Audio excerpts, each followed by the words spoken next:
brought to you by Palvi Agrico. आता शेतीसाठी जे काही लागणार ते घरपोच मिळणार, तेही मोबाईलच्या एका क्लिकवर.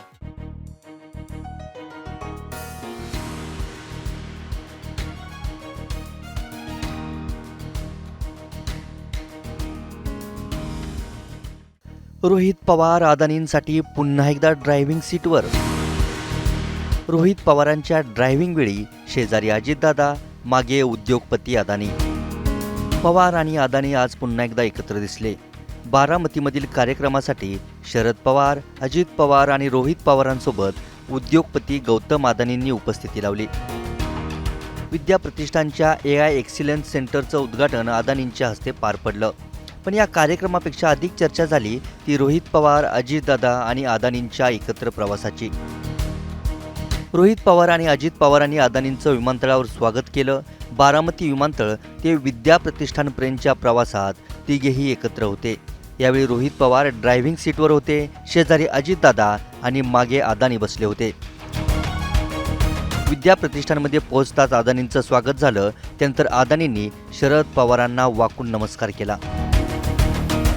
जून 2022 मध्येही सायन्स अँड इनोव्हेशन ॲक्टिव्हिटी सेंटरच्या उद्घाटन सोहळ्यावेळीही हेच चित्र दिसलं होतं.